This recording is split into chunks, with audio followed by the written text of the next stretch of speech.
السلام علیکم دوستو، دستور اسلام یوٹیوب چینل میں آپ سبھی احباب کا خیر مقدم ہے۔ آج کی اس ویڈیو میں ہم بات کریں گے اسلام کے سب سے افضل ترین دنوں کے بارے میں۔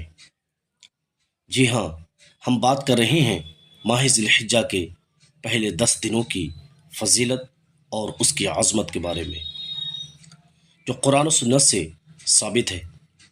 یہ دن کتنے قیمتی ہیں، ان میں کیا کیا عبادات افضل ہیں، اور آپ ان دنوں کو کیسے گزار سکتے ہیں، آئیے قرآن و حدیث کی روشنی میں اسے جانتے ہیں۔ اللہ تعالیٰ نے قرآن مجید و برہان رشید میں سورہ حج کے اندر آیت نمبر 28 میں ارشاد فرماتا ہے، ترجمہ: اور متعین دنوں میں اللہ تعالیٰ کا ذکر کرو۔ اس میں علماء کرام کی کثیر تعداد اس طرف ہے کہ متعین دن سے مراد ماہ ذی الحجہ کے ابتدائی 10 ایام ہیں۔ اللہ رب العزت نے دوسری جگہ سورہ فجر کے اندر کئی چیزوں کی قسمیں اٹھائی ہیں، جس میں ایک قسم یہ بھی اٹھائی ہے والفجر ولیال عشر، جس کے بارے میں خود رسول کریم صلی اللہ تعالی علیہ وسلم نے ارشاد فرمایا، ان 10 راتوں سے جن کا ذکر اللہ نے قرآن میں سورہ فجر کی ابتدائی میں فرمایا، ان 10 راتوں سے مراد ذی الحجہ کا پہلا عشرہ، پہلا 10 دن ہے۔ دوستو، آئیے حدیث پاک کی روشنی میں سمجھتے ہیں۔ بخاری شریف کی حدیث، نبی کریم رؤوف الرحیم صلی اللہ تعالی علیہ وسلم نے ارشاد فرمایا، ماہ ذی الحجہ کے 10 دنوں میں کیے جانے والے نیک اعمال اللہ تعالیٰ کو سب سے زیادہ محبوب و پسندیدہ ہیں۔ سبحان اللہ۔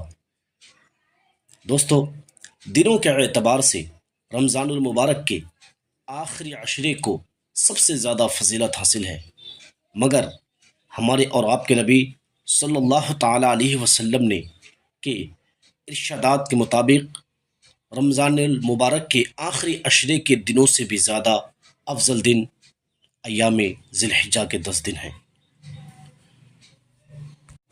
ان 10 دنوں کے اندر ایک دن ایسا ہے جس دن کا ثواب 2 سال کی عبادت کے برابر اور 2 سال کے گناہوں کو مٹانے والا ہے۔ اللہ کے رسول سرور دو عالم، نور مجسم، فخر دو عالم صلی اللہ تعالی علیہ وسلم کا ارشاد پاک ہے، یوم عرفہ کا روزہ گزشتہ اور آئندہ 1 سال کے گناہوں کا کفارہ ہے۔ یعنی کہ جو شخص یوم عرفہ کا روزہ رکھ لے، گویا کہ اللہ رب العالمین اس کے پچھلے 1 سال اور آئندہ 1 سال کے گناہ صغیرہ کو مٹا دیتا ہے۔ سبحان اللہ۔ اور اسی دن حج کا اہم رکن بھی ادا کیا جاتا ہے۔ دوستو، آئیے مزید حدیث پاک کی روشنی میں سمجھتے ہیں۔ حضرت عبداللہ ابن عباس رضی اللہ تعالی عنہ سے روایت ہے، رسول کریم صلی اللہ تعالی علیہ وسلم نے ارشاد فرمایا، کوئی دن ایسا نہیں ہے کہ جن میں نیک عمل اللہ تبارک و تعالیٰ کی بارگاہ میں ماہ ذی الحجہ کے 10 دنوں کے نیک عمل سے زیادہ محبوب اور پسندیدہ ہو۔ سرکار دو عالم صلی اللہ علیہ وسلم نے جب یہ حدیث پاک بیان فرمائی تو صحابہ کرام رضوان اللہ تعالی علیہم اجمعین میں سے عرض کیا، یا رسول اللہ، یا حبیب اللہ صلی اللہ تعالی علیہ وسلم، کیا یہ اللہ کی راہ میں جہاد کرنے سے بھی افضل دن ہے؟ حضور نے فرمایا، ہاں، اللہ کی راہ میں جہاد سے بھی افضل ہے، مگر وہ شخص جو جان مال لے کر اللہ کے راستے میں نکلے، پھر ان میں کوئی بھی چیز واپس لے کر نہ آئے، سب اللہ تعالیٰ کے راستے میں قربان کر دے اور شہید ہو جائے، یہ ان دنوں کے نیک اعمال سے بھی افضل ہے۔ دوستو، امام احمد نے، امام بہقی نے بھی یہ حدیث پاک کو نقل فرمائی ہے۔ حضرت عبداللہ ابن عمر رضی اللہ تعالی عنہما سے روایت ہے، رسول کریم صلی اللہ تعالی علیہ وسلم نے ارشاد فرمایا، اللہ تعالیٰ کی بارگاہ میں ماہ ذی الحجہ کے 10 دنوں کی عبادت سے بڑھ کر کوئی عظیم ترین و محبوب تر کوئی عبادت نہیں، لہٰذا ان ایام میں لا الہ الا اللہ، اللہ اکبر، الحمدللہ کثرت سے پڑھا کرو۔ حدیث پاک میں آیا ہے لا الہ الا اللہ کی عظمت بہت بلند ہے، بہت بابرکت ہے، اس سے بڑھ کر وزنی کلمہ زمین و آسمان میں کوئی کلمات نہیں ہے۔ دوستو، شارحین حدیث لکھتے ہیں ان کلمات سے بڑھ کر کوئی وزنی کلمات نہیں ہے۔ آئیے اس وظیفے کی فضیلت مزید وضاحت کے ساتھ سماعت کریں۔ ہمارے پیارے رسول رحمت دو عالم صلی اللہ تعالی علیہ وسلم نے فرمایا من قال لا الہ الا اللہ فدخل الجنہ، یعنی کہ جس نے لا الہ الا اللہ محمد رسول اللہ کہا وہ جنت میں داخل ہوگا۔ ہمارے حضور سراپا نور مصطفیٰ کریم صلی اللہ تعالی علیہ وسلم کے ارشاد پاک ہے، آپ فرماتے ہیں کہ حضرت موسیٰ علیہ السلام نے اللہ سے عرض کی، اے میرے پروردگار، مجھے ایسا کوئی وظیفہ بتا دے کہ اس میں تجھے یاد کروں۔ اللہ تعالیٰ نے ارشاد فرمایا، اے موسیٰ لا الہ الا اللہ پڑھا کر۔ حضرت موسیٰ علیہ السلام نے حیرت بھرے لہجے میں عرض کیا، اے پروردگار عالم، یہ تیرے بے شمار بندے ایسے ہیں جو لا الہ الا اللہ پڑھا کرتے ہیں، میرے مولا، میرے مالک، مجھے کوئی ایسا وظیفہ بتا دے جو تیرے لیے ہو۔ اللہ تعالیٰ نے فرمایا، موسیٰ تو لا الہ الا اللہ ہی پڑھا کر۔ حضرت موسیٰ علیہ السلام نے پھر مزید، چونکہ آپ کلیم اللہ تھے، بار بار کلام کرنے والے تھے، مزید اللہ کی بارگاہ میں عرض کیا، اے میرے پروردگار، تیرے بے شمار ایسے بندے ہیں جو اس وظیفے کو خاص پڑھا کرتے ہیں، مولا میرے لیے ایسا کوئی وظیفہ بتا دے جو صرف میرے لیے خاص ہو اور میں ان خاص وظیفے کے ذریعے تجھے پکاروں، تجھے یاد کروں۔ اللہ تبارک و تعالیٰ نے حضرت موسیٰ علیہ السلام سے ارشاد فرمایا، اے میرے موسیٰ کلیم اللہ، اگر ساتوں آسمان اور ساتوں زمینیں ایک ترازو میں رکھ دیا جائے اور صرف لا الہ الا اللہ دوسرے ترازو میں رکھ دیا جائے تو لا الہ الا اللہ والا ترازو 7 زمین اور 7 آسمان سے بھی زیادہ وزندار ہو جائے گا۔ محترم ناظرین، اس حدیث شریف سے معلوم نام کائنات کی ساری چیزوں سے بھاری اور وزندار ہے، لہٰذا اس وظیفے کو ہمارے اور آپ کے نبی صلی اللہ تعالی علیہ وسلم نے اس ماہ ذی الحجہ کے 10 ایام میں کثرت سے پڑھنے کا حکم دیا ہے۔ بعض علماء کرام نے اسے پڑھنے کا طریقہ بھی بتایا ہے۔ سب سے پہلے آپ پورا کلمہ لا الہ الا اللہ محمد رسول اللہ صلی اللہ تعالی علیہ وسلم پڑھیے، اور اس کے بعد صرف لا الہ الا اللہ، لا الہ الا اللہ، لا الہ الا اللہ کا کثرت کرتے جائیں۔ علماء فرماتے ہیں جس نے روزانہ دن میں 100 مرتبہ لا الہ الا اللہ پڑھا، گویا کہ اس نے زمین و آسمان کی ساری چیزوں کے برابر اللہ کا ذکر ادا کیا۔ آئیے مزید حدیث پاک کی روشنی میں ان 10 دنوں کی فضیلت کو جانتے ہیں۔ امہات المومنین حضرت عائشہ صدیقہ طیبہ طاہرہ رضی اللہ تعالی عنہ سے مروی ہے، ایک نوجوان جو حضور اکرم صلی اللہ تعالی علیہ وسلم کی بارگاہ رسالت میں والہانہ عشق و محبت میں ڈوب کر حدیث رسول سنا کرتا تھا، جب اس نے ماہ ذی الحجہ کی فضیلت اور برکت سنی تو ماہ ذی الحجہ کا چاند آتے ہی اس نوجوان نے روزہ رکھنا شروع کر دیا۔ جب اس کی روزہ رکھنے کی بات حضور اکرم رسول مکرم صلی اللہ تعالی علیہ وسلم تک یہ بات پہنچی تو آپ نے اسے بلا لیا۔ بڑے خوش نصیب ہے وہ جسے میرے رسول بلا لے، تبھی تو کسی شاعر نے کہا، جسے چاہا در پہ بلا لیا، جسے چاہا اپنا بنا لیا، یہ بڑے کرم کے ہیں فیصلے، یہ بڑے نصیب کی بات ہے۔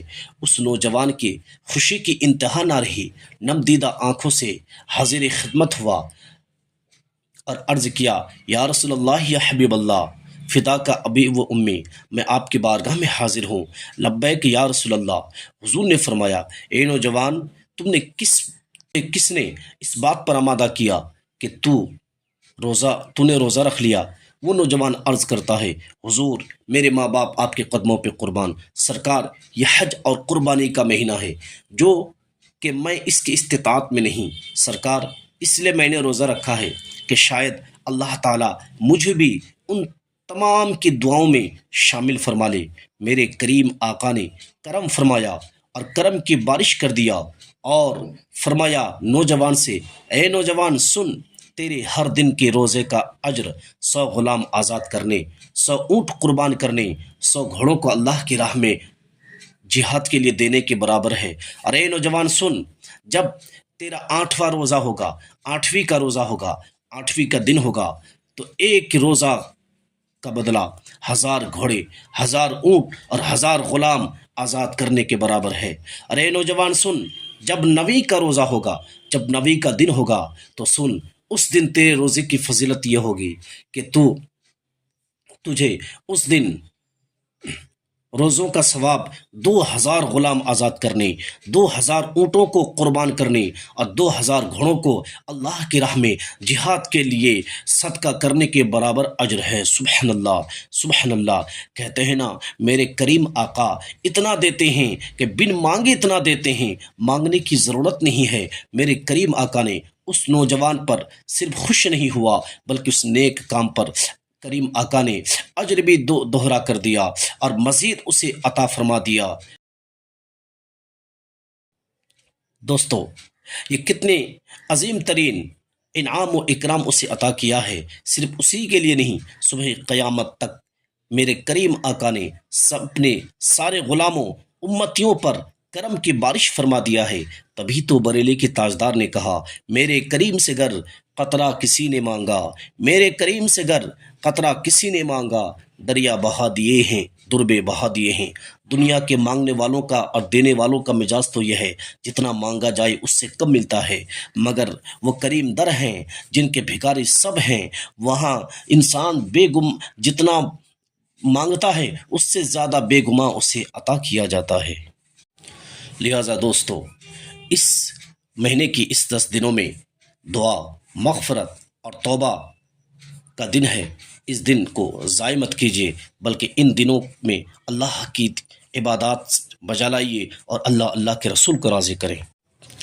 دوستو، جو 9 ذی الحجہ سے 13 ذی الحجہ کے بیچ جو سب سے فضیلت والی اور عظیم ترین عبادت ہے، جو آسان بھی ہے اور فضیلت میں جامع اور معنی بھی ہے، وہ ہے تکبیر تشریق۔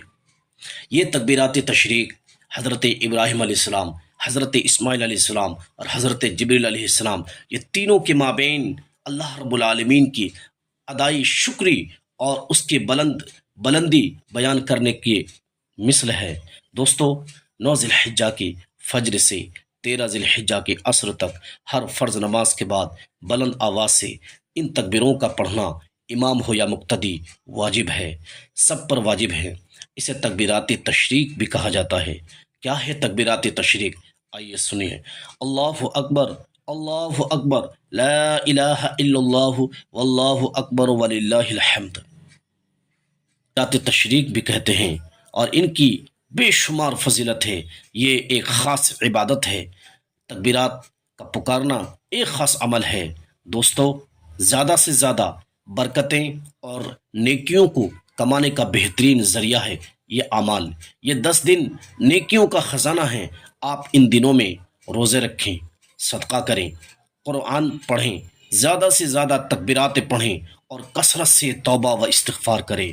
اور ہاں، یاد رکھیں، شاید یہ 10 دن ہماری زندگی کا آخری موقع ہو۔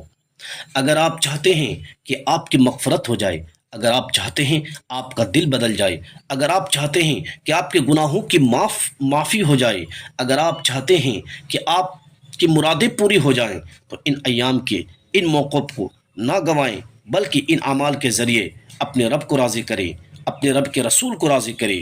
ان اعمال کے ذریعے جس نے اپنے رب کو راضی کر لیا، رب کے رسول کو راضی کر لیا، گویا کہ اس کی دنیا بھی بن گئی اور آخرت بھی سنور گیا۔ دوستو، اگر آپ کو ہماری یہ ویڈیو پسند آئی ہو تو براہ کرم لائک کریں، شیئر کریں اور ہاں، کمنٹ میں سبحان اللہ ضرور لکھیں اور چینل کو سبسکرائب کرنا نہ بھولیں۔ جزاکم اللہ خیرہ۔